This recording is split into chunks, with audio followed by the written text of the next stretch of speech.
Hello दोस्तों, कैसे हो आप सभी। मैं बीके सिंह आप सभी का स्वागत करता हूं और मैं आशा करता हूं कि आप सभी स्वस्थ होंगे, मस्त होंगे और अपनी पढ़ाई व सेहत का एकदम अच्छे से ख्याल रख रहे होंगे। तो आज का वीडियो काफी स्पेशल रहने वाला है, काफी इंटरेस्टिंग रहने वाला है और आज की वीडियो में आपको जानने के लिए मिलेंगी काफी सारी आईपीसी, जैसा कि आप सभी ने थंबनेल में देख ही लिया, काफी सारे एक्ट।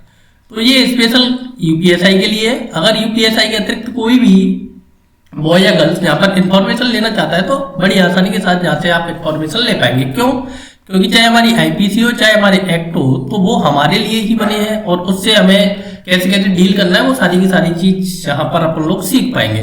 तो बिना किसी देरी के हम चलते हैं आपकी पहली कटिंग पर। न्यूज़पेपर से सारी की सारी कटिंग ली गई है और मैं बता दूं कि हम न्यूज़पेपर के माध्यम से आईपीसी और एक्टों को कवर कर रहे हैं और ये इतने इंपोर्टेंट है क्योंकि देखो यूपीएसआई में ये आपका 20 नंबर का पोर्शन है। तो क्या क्या करंट में चल रहा है वही सारे का सारा आपका एग्जाम में आने वाला है। क्यों आने वाला है? क्योंकि पता है कि आपको पूरा का पूरा एग्जाम करंट से ही बन के आता है। तो इस कारण ये पूरी के पूरा सेशन आपके लिए बेहद ज्यादा हेल्पफुल रहने वाला है और आपको पता भी नहीं पड़ेगा कि आपने कितनी सारी आईपीसी और एक्ट याद भी कर लिए हैं। तो पहली है इसमें दोस्ती के बहाने बनाया गया अश्लील वीडियो। तो देखो इस प्रकार की घटनाएं हमारे भारत की क्या ऑलमोस्ट वर्ल्ड में होती रहती है कि अश्लील वीडियो में क्या होता है कि पहले बॉयफ्रेंड गर्लफ्रेंड होते हैं, कैचअप होता है, उसके बाद ब्रेकअप होता है। तो ब्रेकअप के बाद क्या होता है कि ये चाहे यहाँ पर बॉय हो चाहे गर्ल्स हो, तो उस टाइम पर तो ये वीडियो वगैरह वगैरह कर लेते हैं। तो बाद में थोड़ी सी प्रॉब्लम आती है। तो हमेशा गर्ल्सों को तो इसमें थोड़ा सा अवेयर रहना चाहिए कि इस प्रकार की कोई भी हरकत ना करें। अगर आप किसी रिलेशनशिप निभाइए, लेकिन इस प्रकार का कोई भी आपको नहीं करना है। तो पढ़ लेते हैं क्या है आर्टिकल। देखो, कल्याणपुर महिला की शिकायत पर फेसबुक पर दोस्त। देखो ये साला बहुत ही बड़ा चीज है कि दोस्त बना लेते हैं। अश्लील वीडियो बनाने वाले छात्र का भंडाफोड़ हो गया है। शाहजहांपुर निवासी साइबर ठग। अब देखो साइबर क्राइम का जो भी मैटर था मैंने पहले भी बताया था, मैं अब फिर से बताऊंगा। इसमें सुमन सरकारी कर्मचारी एवं शादीशुदा महिलाओं को शिकार बनाता था। तो ये कोई ठग था। वो क्या है कि गवर्नमेंट एम्प्लॉय वहां से पैसा जनरेट कर रहा है या फिर क्या है कि मैरिड वुमेन है वो वहां से पैसा जनरेट करता है। क्योंकि ये लोग क्या करते हैं अपनी डिग्निटी के लिए कितना भी पैसा देने के लिए ये तैयार हो जाते हैं। तो इस कारण क्या है कि ये सारी की सारी प्रॉब्लम आपको देखने को मिलती है। ठीक है जी। तो ये क्या क्या, अब देखो वीडियो तो बना लिया इसने, अब क्या क्या आईपीसी लगेगी, क्या क्या इस पर एक्ट लगेंगे, अब उसके बारे में मैं आपको पूरी की पूरी डिटेल दूंगा यहाँ पर। और वो आपको बस ध्यान से सुनना है, वीडियो देखना है, पेन कापी अपने पहले ही साइड में रख देने। तो मैंने बताया था आईटी एक्ट होता है हमारा 2000, इंफॉर्मेशन टेक्नोलॉजी एक्ट आया था 2000 में आया था। और मैंने ये बताया था कि ये लागू कब हुआ था? 17 अक्टूबर 2000 को लागू हुआ था और इसका प्रभाव पूरे के पूरे इंडिया पर है। जम्मू कश्मीर में जब से 370 हटाए तो इसका प्रभाव पूरे के पूरे हमारे किस पर है? भारत पर लगा हुआ है। अब देखो आईटी एक्ट के अंदर आता है हमारा साइबर क्राइम। आईटी एक्ट के अंदर आता है साइबर क्राइम। तो साइबर क्राइम की इस पर धारा लगेंगी और उसके बाद हम क्या लगाएंगे? इस पर आईपीसी लगाएंगे। तो देखो साइबर क्राइम की धारा, जब भी आप कोई न्यूड वीडियो या फिर पोर्नोग्राफी करते हैं तो उसमें लगती है हमारी ये आईटी एक्ट की धारा है। ये आपको आईपीसी की नहीं समझ लेनी है। आईटी एक्ट की धारा है 67E। आईटी एक्ट की धारा 67E क्या कहता है कि जब भी कोई व्यक्ति किसी की प्राइवेट पार्ट की तस्वीर लेता है या फिर कोई भी वीडियो बनाता है या फिर उसे प्रकाशित करता है या फिर उसे प्रकाशित करने के लिए उसको धमकी देता है, तो उस पर कौन सी धारा लगेगी? 66E लगेगी। काफी इंपोर्टेंट धारा है और इसमें आपको क्या होता है? 3 साल तक की सजा प्लस 2 लाख तक का जुर्माना। तो ये काफी इंपोर्टेंट धारा है, याद रखनी है, पेपर में पूछी जा सकती है। 66E क्या कह सकती है? 3 साल तक की आपको सजा हो सकती है और 2 लाख रुपए तक का जुर्माना लग सकता है। ठीक है जी। अब देखो 66E तो लग गई, और भी काफी धाराएं लगती है। आपको पता है कि जब भी कोई केस बनता है तो एक धारा के साथ बहुत सारी धाराएं चिपका दी जाती है। अब इसके अतिरिक्त आपकी धारा लगेगी जहां पर 67A।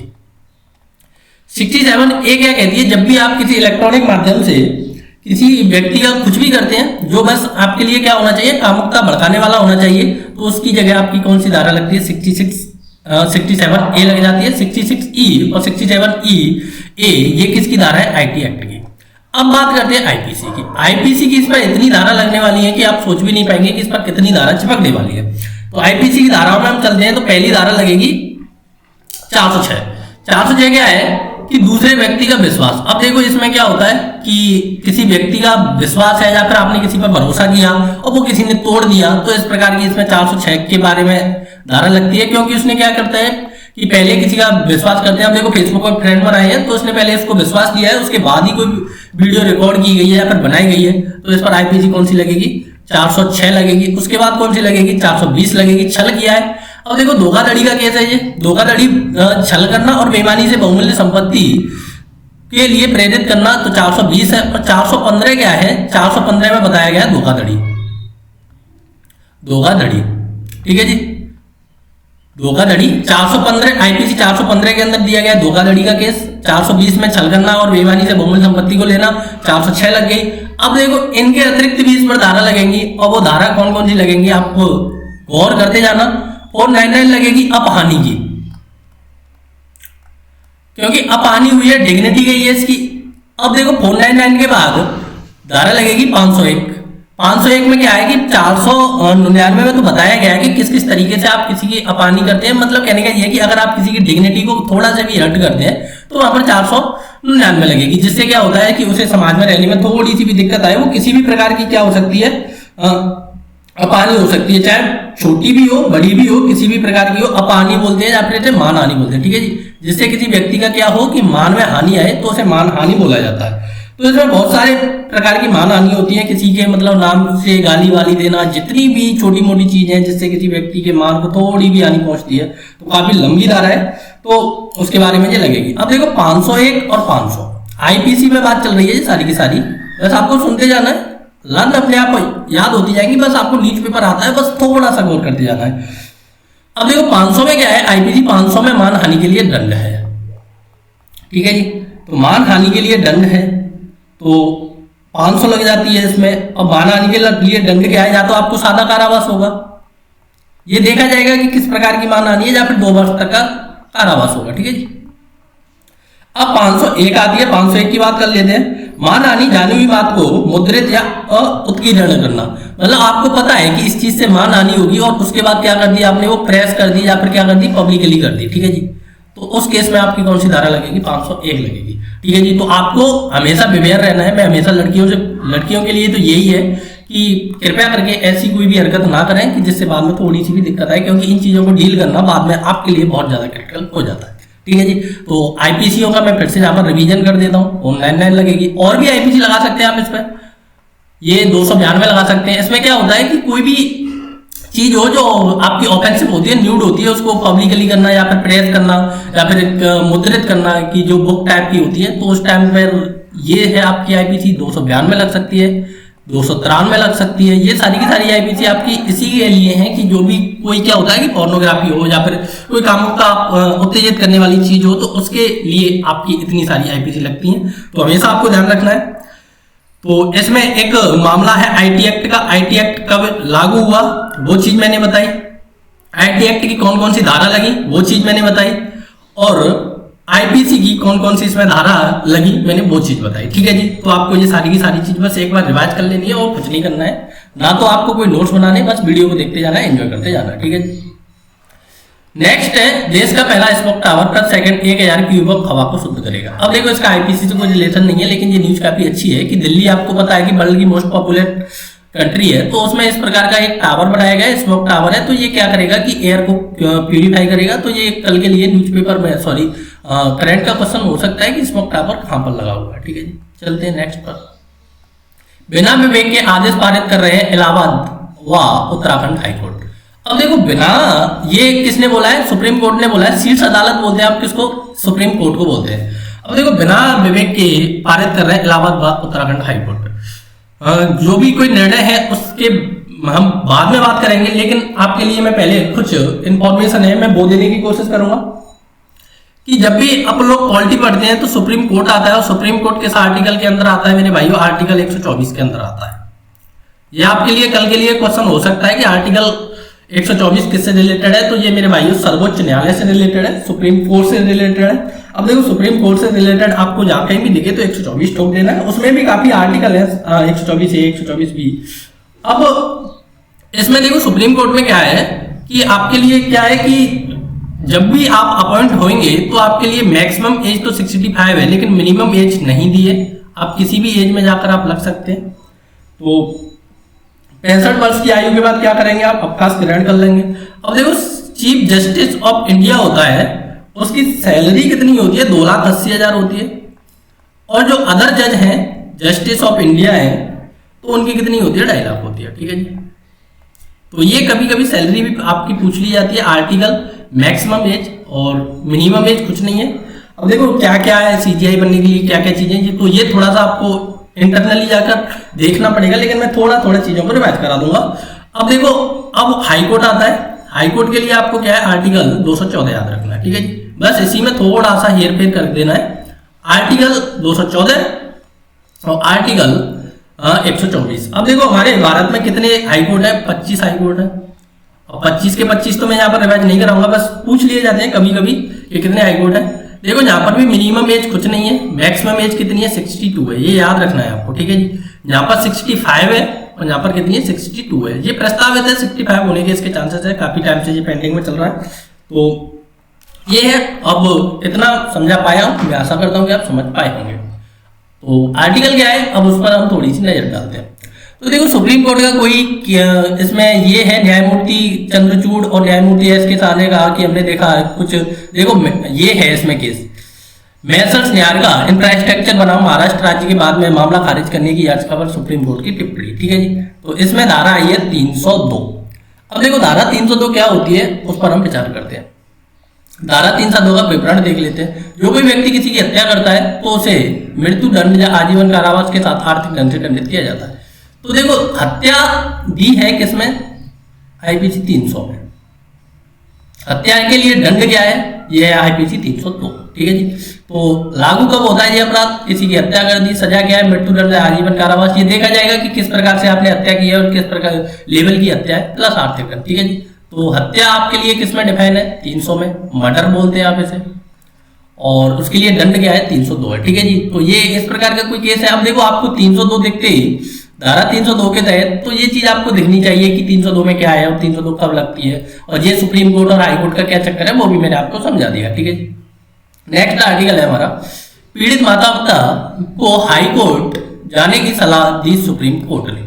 अब देखो बड़ा इंटरेस्टिंग केस है कि सुप्रीम कोर्ट किसके लिए सलाह दे रहा है?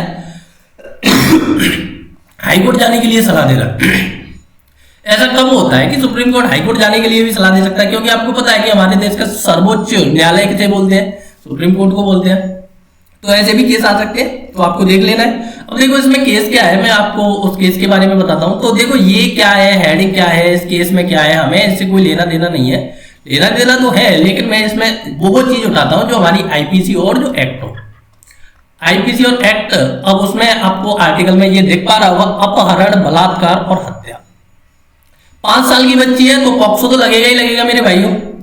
तो पॉक्सो के लिए तो आपको हमेशा रेडी हो जाना है, क्योंकि ये 18 साल से कम के लिए लगता है। तो इन भाई साहबों को, जिन लोगों ने जो ऐसा किया है, तो कौन कौन से लगने वाले, मैं पॉक्सो पहले भी बता चुका हूं, लेकिन पहले यहाँ पर देख लेते हैं। देखो आईपीसी 300 आ गई, तो इसमें हत्या का नाम आया है, तो इस कारण आईपीसी कौन सी लगेगी? इन भाई साहबों पर 300 लगेगी। हत्या क्या है, पढ़ लेना है, काफी बड़ा आर्टिकल है। हत्या के बारे में काफी डिटेल से डिस्कस किया है कि किस किस प्रकार की हत्या हो सकती है और किस किस प्रकार की हत्या के लिए किस प्रकार का दंड है, ये तो आपको 302 बता ही रहा है। अब आईपीसी आती है 359, अपहरण, किडनैपिंग। भारतीय दंड संहिता ने 359 में बोला है कि अपहरण क्या क्या होता है, किडनैपिंग क्या क्या होती है, लेकिन पेपर में आपसे इतना नहीं पूछा जाएगा कि अपहरण क्या क्या होता है। तो ये बस आपको बता दिया जाएगा कि अपहरण के लिए कौन सी धारा एप्लीकेबल होती है। अब धारा 362 है। देखो अपहरण मैंने 359 से 360, 361 क्यों नहीं ली? क्योंकि इनमें क्या है कि इससे रिलेटेड दंड दिया है और बताया गया है कि अपहरण भी 2 प्रकार का होता है, कि मान लो भारत से अपहरण कर रहे हैं या फिर भारत से बाहर किसी का अपहरण करके भारत में ला रहे हैं, तो ये इस प्रकार का अपहरण है, किडनैपिंग है। अब 362 क्या है, कोई व्यक्ति किसी स्थान से जाने के लिए बल को विवश करता है या उसे छलपूर्ण उपायों के लिए दुष्प्रयोग, तो ये क्या है आपका अपहरण है, ये व्यापारण है, ये अपहरण है। ठीक है, ये एबडक्शन है और ये क्या है आपकी किडनैपिंग है। तो इन दोनों में थोड़ा सा आपको देख लेना है कि कब अपहरण और कब व्यापारण। ठीक है जी। अब बात करते हैं किसकी, कि बलात्कार हुआ है, तो मैं थोड़ा सा पॉक्सो एक्ट को भी आपको रिवाइज करा देता हूँ। तो थोड़ी सी अपन लोग पॉक्सो एक्ट पर भी नजर डालेंगे तो देखेंगे कि पॉक्सो एक्ट के बारे में। तो पॉक्सो एक्ट की फुल फॉर्म तो आपको पता ही है, the protection of children from sexual offences act 2000। तो पॉक्सो कब आया आपका? पहली चीज ये पूछ लिया जाता है, 2000 में आया। ठीक है जी। लागू कब हुआ? पहली वीडियो में भी बताया था, इसमें भी बता रहे हैं। तो 14 नवंबर को चिल्ड्रंस डे को लागू हुआ 2000 को, पूरे भारत में एप्लीकेबल है। जब से 317 डी है तो आपको अब देखना नहीं है, पूरे के पूरे एक्ट है ना वो हमारे पूरे के पूरे किसमें एप्लीकेबल हो गए, पूरे के पूरे भारत में एप्लीकेबल हो गए। कुछ सीआरपीसी की धारा है जो काफी, नागालैंड है, जो आपके पूर्वांचल के राज्य या फिर जिनमें जनजातीय क्षेत्र ज्यादा है तो वहां पर कुछ सीआरपीसी आप लोगों की लागू नहीं है, तो ये चीज आपको ध्यान रखनी है। तो पॉक्सो लगता कब है, जब भी कोई 18 साल से छोटे बच्चों के लिए ऑफेंसेस हो, कोई सेक्सुअल से रिलेटेड कोई भी चीज हो तो उसके लिए आपका पॉक्सो लगता है। और पॉक्सो क्यों लाया गया है, क्योंकि इसमें क्या होता है कि फास्ट ट्रैक कोर्ट बनाए गए हैं। फास्ट ट्रैक कोर्टों में क्या होता है कि जो भी आपका क्राइम हुआ है तो उसको जल्दी से जल्दी क्या किया जाता है, फ्री किया जाता है और आरोपी को जल्दी से जल्दी सजा दी जाती है। अब देखो इसमें क्या है कि इसमें बहुत सारी धारा है। अब इसकी धारा कब बताएंगे, जब जैसे जैसे धारा आएंगी तो पूरी की पूरी धारा डिटेल से डिस्कस की जाएंगी। तो अब देखो धारा 13 और 14 क्या बोलती है, जब भी आप किसी, ये किसकी धारा है, पॉक्सो की धारा है, पॉक्सो की धारा है। 13 और 14 बोलती है किसी बच्चे को क्या करते हैं आप पोर्नोग्राफी में डालते हैं तो क्या लगता है आपकी धारा 13 और 14 दोनों लगती हैं एक साथ। अब किसी पर लैंगिक हमला करते हैं आप, लैंगिक हमला का मतलब समझ रहे हैं, तो यहाँ पर धारा क्या लगती है आपकी 5 लगती है। तो इस प्रकार की काफी धाराएं हैं इसमें। और धारा 4 भी आपकी लैंगिक हमले से रिलेटेड है, तो ये काफी धारा है, इसके बारे में भी कभी डिटेल से डिस्कस करेंगे। लेकिन फिलहाल मैंने पॉक्सो बताया कब लागू हुआ, ये कब लगता है 13 और 14, किसी 18 साल से कम उम्र के बच्चों को क्या करते हैं पोर्नोग्राफी के लिए ले जाते हैं, तो आपके ये धारा 13 और 14 एप्लीकेबल है। 3 और 4 क्या है, किसी पर लैंगिक हमला करते हैं, तो ये सारी की सारी इसमें धारा है। अब देखो काफी इंटरेस्टिंग आर्टिकल है। सुप्रीम कोर्ट ने कहा भ्रष्टाचार के मामले में कोई सहानुभूति नहीं। तो देखो भ्रष्टाचार के मामले में कोई सहानुभूति नहीं।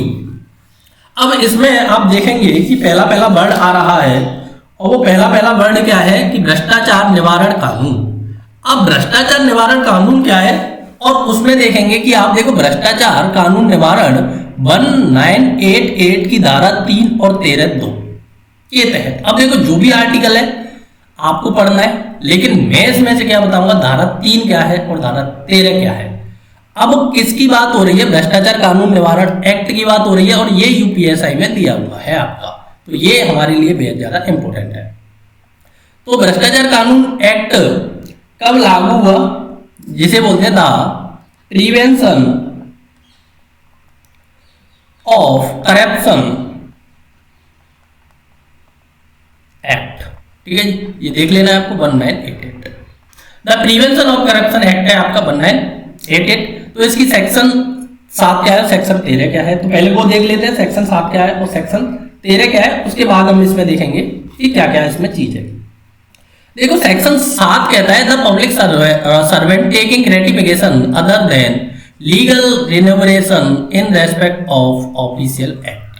अब देखो काफी लोगों को इंग्लिश समझ में नहीं आई है, तो मैं बता देता हूं कि जो भी लोक सेवक होता है, जो भी सरकारी कर्मचारी होता है, तो जिसको जो क्या मिल रही है, अपनी मेहनत मिल रही है, जो महीना की सैलरी मिल रही है, उससे अतिरिक्त जो भी ग्रेटिफिकेशन लेता है, ग्रेटिफिकेशन का मतलब होता है एक प्रकार की रिश्वत, तो जो भी क्या करता है रिश्वत लेता है, उसके लिए कौन सी धारा एप्लीकेबल होती है, करप्शन एक्ट की धारा 7 एप्लीकेबल होती है।